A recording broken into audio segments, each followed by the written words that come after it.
С новым днем, Республика! Телевизионные жаворонки продолжают работать для того, чтобы ваш день начинался только с добрых и свежих новостей. На календаре сегодня 3 июня, понедельник, и сегодня отмечается Всемирный день велосипеда, который, кстати, как вид транспорта используется уже на протяжении 200 лет. Считается, что первый в мире двухколесный велосипед изобрел уроженец Прикамской земли Ефим Артамонов, крепостной Пожвинского завода. Конструкция была настолько прочна, что мастер совершил на нем нелегкое путешествие и со скоростью 10 километров в час от Урала до Петербурга отправился на коронацию Александра I в 1801 году, где и был презентован императору. А датой рождения велосипедного спорта в мире принято считать 31 мая 1868 года, когда на аллеях парка парижского пригорода Сен-Клу состоялась первая в мире велогонка на 2000 метров. Об этом мы рассказывали вам в пятницу. Вот так чем примечательно 3 июня. Ну а теперь давайте по традиции поговорим о погоде. Итак, сегодня в 6 часов утра в центральных Улусах температура воздуха составила плюс 5, плюс 13 градусов тепла. Днем там ожидается 19-22. В Заречье утром было 9-15 со знаком плюс. Днем ожидается 11-20. В южных Улусах утренняя температура составила плюс 6, плюс 7, а днем ожидается 17-18 градусов. В Вилюйской группе Улусов плюс 8, плюс 11 – это утренняя температура, дневная 18-19. В Нижнеленских Улусах утренняя температура 11-13, дневная 21-22. На западе в 6 часов утра температура воздуха составила 7-10 градусов тепла, а днем ожидается 15-18. В Колыме-Дигирских Улусах утром было плюс 1, плюс 13, днем ожидается 9-20 со знаком плюс. В Вянских Улусах 4-11 градусов тепла, это утренняя температура, а дневная 15-22. На северо-западе утром было 0, плюс 12, а днем ожидается плюс 2, плюс 24. В городе Якутске в 6 часов утра температура воздуха составила 11 градусов тепла, атмосферное давление 745 миллиметров ртутного столба. Ветер южный 4,9 метров в секунду, днем ожидается 21-23 градуса, без осадков.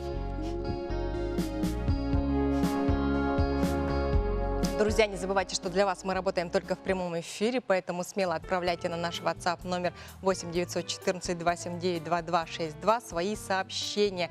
Это могут быть ваши приветы, пожелания, поздравления или вопросы нашим гостям. Я обязательно в течение всего нашего эфира прочитаю все ваши сообщения. Дорогие друзья,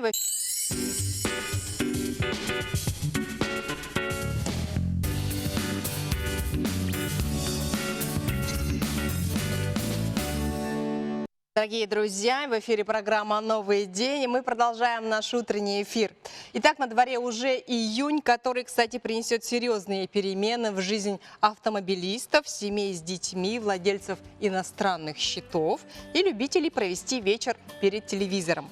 Так, например, с 1 июня в России отменяется внутрисетевой роуминг для сотовой связи внутри страны. Теперь оператор будет устанавливать одинаковые условия для всех своих абонентов, вне зависимости, в какой части России они находятся. На зарубежные звонки новое правило, разумеется, не распространяется. Так что теперь уже не будет такого тарифа, как домашний тариф.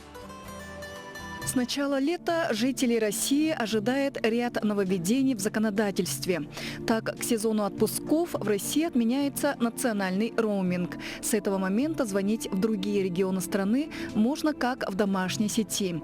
Исключение составляют Сахалин и Чукотка, где не присутствуют операторы большой четверки и используется в основном спутниковая связь, а также Крым и Севастополь, где работают только 4 местных оператора. С 1 июня будут внесены изменения в правилах составления завещания.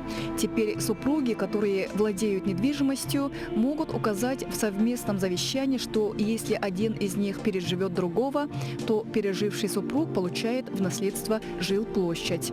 А после смерти обоих родителей недвижимость достанется их ребенку. Это значительно упростит процедуру получения наследства. С 1 июня в законную силу вступят изменения, касающиеся споров по ОСАГО. Теперь все конфликты поможет уладить финансовый омбудсмен. Если гражданин не смог решить вопрос со страховщиком, то он может обратиться к уполномоченному по правам человека, чтобы тот помог разобраться в ситуации. С 1 июня будет введен новый порядок внесения изменений в конструкции автомобиля. Так необходимо будет получить разрешение в ГИБДД, чтобы добавить в конструкцию машины новые детали, например, газовое оборудование, лебедку или обвес. Для этого нужно обратиться в испытательную лабораторию и получить там заключение технической экспертизы, а затем отдать этот документ в ГИБДД. А наша постоянная рубрика «Пусть электронные услуги» продолжает свою работу. И сегодня речь пойдет о том, как при помощи портала госуслуги получить единовременное пособие при рождении ребенка в случае невозможности его выплаты страхователем.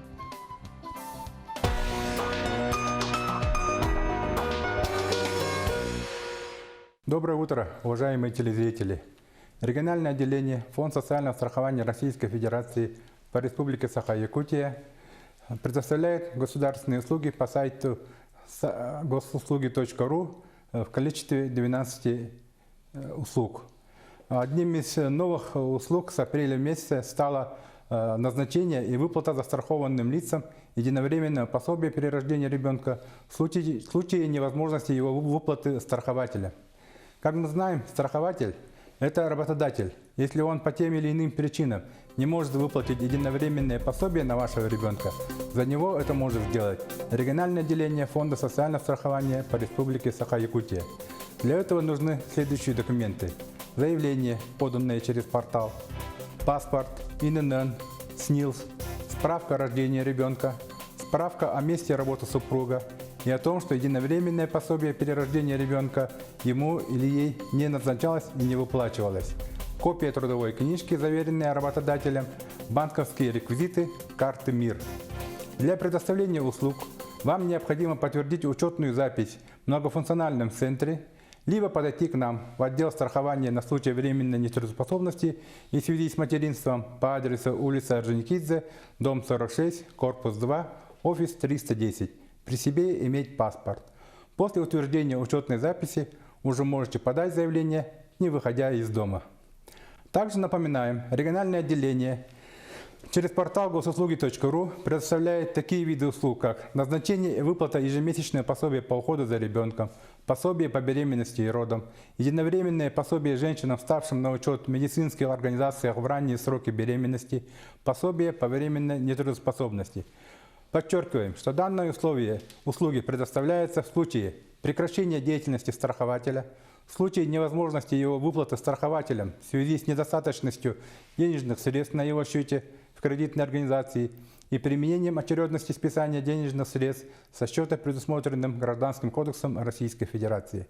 Отсутствие возможности установления местонахождения страхователя и его имущества, на которое может быть обращено взыскание при наличии вступившего в законную силу решения суда об установлении факта невыплаты таким страхователем пособий застрахованному лицу. И если на день обращения застрахованного лица работника за пособиями и в отношении страхователя проводятся процедуры, применяемые в деле о банкротстве страхователя. Спасибо за внимание. А тем временем железные дороги Якутии готовятся к пуску пассажирского движения до станции Нижний Бестях. Отправка первого поезда запланирована на 29 июля. Теперь из Якутска до Москвы можно будет доехать в 2 раза дешевле, чем на самолете. Компания «Железные дороги Якутии» полным ходом идет подготовка к этому событию. Отремонтирован фасад и внутренние помещения здания вокзала, посадочные платформы и привокзальные территории на станции Нижний Бестях. Пополняется подвижной состав. Приобретены 1 плацкартный и 3 купейных вагона. Планируется дополнительно купить еще 3 плацкартных вагона. Сегодня билеты на поезд Томот-Нерингри и в беспересадочные вагоны можно приобрести на сайте РЖД и в любой кассе на станциях Алдан и Томот, в том числе и безналичному расчету. В городе Якутске билеты на поезд можно приобрести практически в любой авиакассе. Постельные принадлежности включены в стоимость билета в купейный вагон. В плацкартный включается по требованию пассажира. До Москвы можно будет уехать ориентировочно за 7 800 тысяч рублей в плацкарте и за 12 900 в купе. Это в 2 раза дешевле авиаперелета. От Нижнего Бестяха до Благовещенска за 4 700 тысяч рублей купе и 2 800 плацкарт. До Нерингри от 900 рублей общий вагон с сидячими местами до 2400 рублей купе.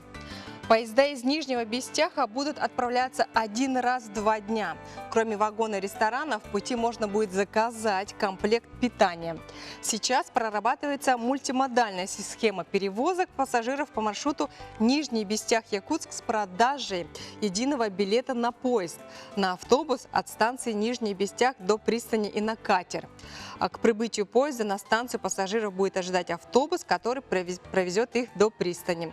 Люди пересядут в комфортабельный катер и отправятся до речного порта Якутска. Весь путь займет чуть более часа. Такую схему применяют сейчас в Крыму.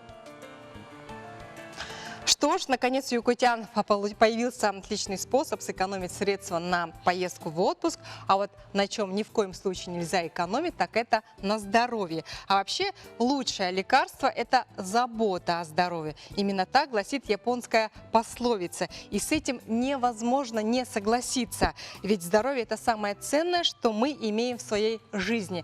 О том, как заботиться о своем здоровье наши горожане, интересовалась наша съемочная группа. Пытаюсь пить 2 литра воды в день. Но это не всегда уходит. Спорт, ходьба точно от колледжа до дома. Это да. Но вот физнагрузки не всегда. Надеюсь, когда-нибудь буду. Занимаюсь спортом. Хожу в тренажерный зал. Каждый день вечером слежу за питанием, по расписанию все. Не курю. Пробежки утром. Главное не кушать 3 раза, много раз, да, разделить на порции. Как минимум 5 раз в день. И, конечно же, добавлять овощи, злаки. И на ужин убрать такие быстрые углеводы, как мясо и всякое такое. Спорт, волейбол и баскетбол, футбол. Много надо пить воды. Спортом занимаюсь, бегаю, тренажерка, питание балансированное. Витамины надо на севере употреблять зимой. Больше ходить, закаляться. Сейчас у нас дети не закаляются, это хилые. Надо закаляться холодной водой по утрам. Вот я всегда делала в молодости. И это продлевает жизнь. Пью витамины, делаю зарядку, хожу в фитнес-клуб. Обязательно овощи и зелень. Обязательно. В последнее время стараюсь как-то воспринимать здоровое питание. Понемногу. Обязательно овощное. Что-нибудь из овощей.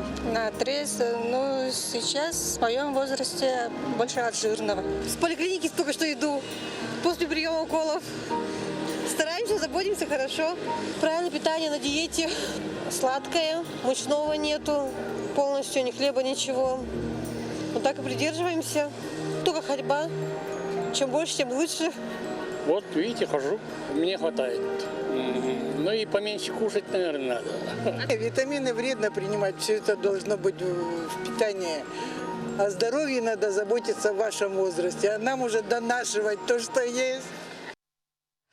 Друзья, не забывайте, что мы для вас работаем только в прямом эфире. Наш WhatsApp номер всегда для вас открыт. 8 914 279 2262. Мы принимаем на этот номер все ваши сообщения. Это могут быть ваши поздравления, приветы, пожелания, вопросы нашим гостям. Через несколько мгновений в этой студии появится вице-президент Ассоциации лесопромышленников России. Задавайте ему вопросы по поводу лесного форума. А чуть позже в студии появятся гости по поводу проекта «Танцуем вместе». Так что те, кто хочет научиться танцевать, также задавайте свои вопросы по нашему WhatsApp номеру. Ну а сейчас давайте посмотрим наш сюжет.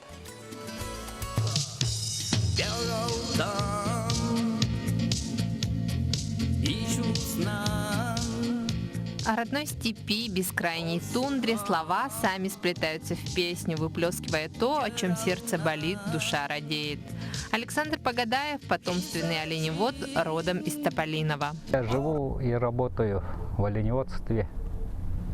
Всю жизнь проработал оленеводом. имеем свою частную общину имени Петра Егоровича Погадаева. Однажды я осознал и понял, что мой народ и вообще малочисленные народы Севера начали забывать свой родной язык, свои традиции, свою культуру. И самое главное, мы теряем по республике свое уникальное оленеводство. И когда я пришел к такому выводу, я начал писать свои стихи, свои песни. С тех пор Александр выпустил 2 диска своих авторских песен на родном эвенском языке. Признается, что 13 лет не пел и не писал. Но, как камень не может остановить бурлящую реку, слова и мелодии сами вырвались. Я делаю ставку на молодежь. То есть, когда они услышат мои песни, начнут изучать уже забытый нами родной язык. И к тому же я стремлюсь, чтобы возродилось наше уникальное оленеводство. Я пою в основном про наш родной уникальный край, красивый.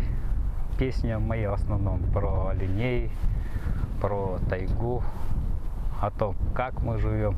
У меня в стаде там находятся мои родные племянники, молодые, им по 25, по 27 лет. И стараюсь я, чтобы они продолжили наше дело, нашу работу.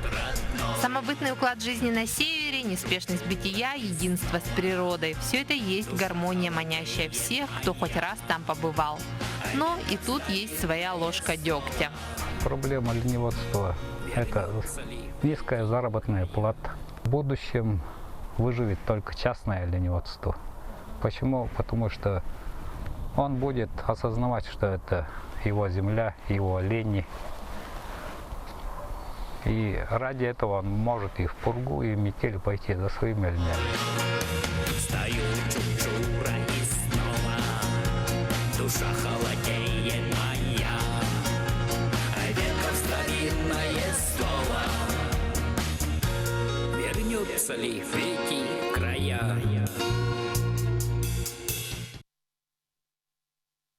А между тем, в эти дни в Якутске проходит 4-й этап Национального лесного форума, организованный под эгидой Государственной Думы Российской Федерации при поддержке Министерства природы России, Рослесхоза и правительства нашей республики. Более подробно о том, как проходит лесной форум, нам сегодня расскажет Сергей Пахалюк, вице-президент Ассоциации лесопромышленников «Русский лес». Сергей Федорович, доброе утро. Ларина, доброе утро. Доброе утро, якутяне.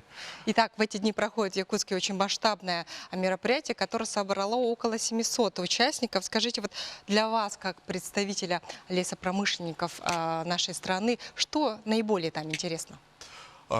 Пользуясь случаем, я хотел бы начать со слов благодарности Республике Саха-Якутия за столь радужный прием, потому что действительно, вот я лично много ездил по стране, много где бывал, но такого теплого, радушного приема не было, поэтому от души хочу поблагодарить якутян за столь радушный прием. Мы вчера с коллегами общались по завершению вчерашнего дня, и мы действительно все в таком восторге. Вот каждый участник форума в восторге от вашего гостеприимства, от вашей красоты, поэтому спасибо большое. Очень приятно слышать это. Да. Действительно, Национальный лесной форум в этом году проходит уже во 2-й раз. В прошлом году он был стартовал. И да, мы с коллегами говорили на тему того, что максимальное количество зарегистрированных на форум это 700. Конечно, безусловно, как показывает практика, чуть-чуть меньше приходит народу, потому что кто-то опоздал, у кого-то меняются планы. Но действительно это максимальное за все время количество зарегистрированных. Национальный лесной форум – это уникальная площадка для того, чтобы мы встретились, как говорится, глаза в глаза с органами законодательной власти, с региональными властями, в том числе с бизнесом и с общественными организациями. Потому что Конечно, безусловно, каждый из нас соблюдает тот или иной закон, но проследить и промониторить закон здесь, на месте, мы можем только посредством людей, которые здесь живут, потому что страна большая, проблем действительно много, и мы никак не можем узнать, что происходит действительно, как говорится, в полях. Только диалог, живое общение и живые инициативы, конечно, смогут развивать и поддерживать все наши хорошие инициативы. Форум, повторюсь еще раз, проходит под эгидой Государственной Думы и Рослесхоза, и на форуме присутствуют представители этих ведомств. И это особенно важно, потому что мы напрямую с ними ведем диалог, и они нас слышат, и это все происходит в очень такой конструктивной манере, и действительно это очень полезно для нас всех. Вот сегодня проходит уже будет проходить третий основной день форума. Какие мероприятия запланированы на сегодняшний день? Сегодня, да, действительно, вы правы, третий день форума. Вчера мы посетили Ленские столбы и Бизонарий. Вчера также был второй день форума и был круглый стол сохранения реки Лены. Очень интересная дискуссия. У нас будет попозже она в социальных сетях и в медиа. Посмотрите обязательно, потому что, как я еще раз говорю, проблем много и дискуссия была жаркая. Сегодня же будет пленарное официальное открытие, вот совсем скоро официальное открытие, где мы со всеми познакомимся, кого знаем по прошлым форумам. Увидимся, все верно, будем очень рады видеть. Потом начинаются тематические площадки, я не буду сейчас рассказывать, потому что это будет немного скучно, рассказывать о самих тематических площадках, там лес и природа города, сколько стоит лес, ну вот они такие достаточно острые с точки зрения того, какие они вопросы затрагивают. Потому что лес — это же не только тайга, и вырубка и пожары. Лес — это и отдых, и природно-охранные зоны. Кстати, в Республике Саха-1 городской лес не поставлен на учет. Да, а президентом Российской Федерации Владимиром Владимировичем Путиным было дано соответствующее поручение. А ведь эти куски, как говорится, зеленых территорий внутри города очень лакомый кусочек и для застройки, и для каких-то там строительных компаний. Поэтому нужно ставить на учет, да? Да, безусловно, нужно ставить на учет, потому что мы, и я лично, являясь представителем общественной организации, всегда считаю, что люди должны пользоваться и быть счастливы там, где они живут. Лес — это также развитие и нашего будущего. Дети — это наше все, это не голословные слова. Дети будут смотреть, как мы себя ведем в лесу. Так и сами будут себя вести. Да, это правда. Поэтому мы выступаем за то, чтобы эти леса поставить на учет и, конечно, благоустроить их и сделать такую инфраструктуру, чтобы это было приятно для жизни людей в первую очередь. Сергей Федорович, а я еще знаю, что от ассоциации лучшим лесопользователям Якутии будут вручены премии. Вот буквально сегодня-завтра, наверное, да? Что за премии, за что вы будете поощрять? Да, Ларина, все верно. Мы, основывая премию, федеральную премию «Ответственный лесопользователь», она называется «Русский лес», нашей главной мотивацией было привлечение общественного внимания, и не только общественного, а самих лесозаготовителей и людей, которые работают в отрасли, к вопросу о экологическом, самое главное, использовании лесов.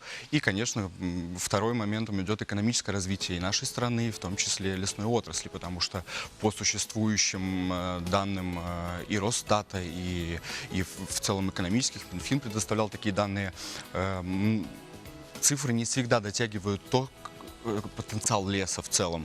Но самым, все-таки, повторюсь, главным это то, что мы вручаем ответственным лесопользователям.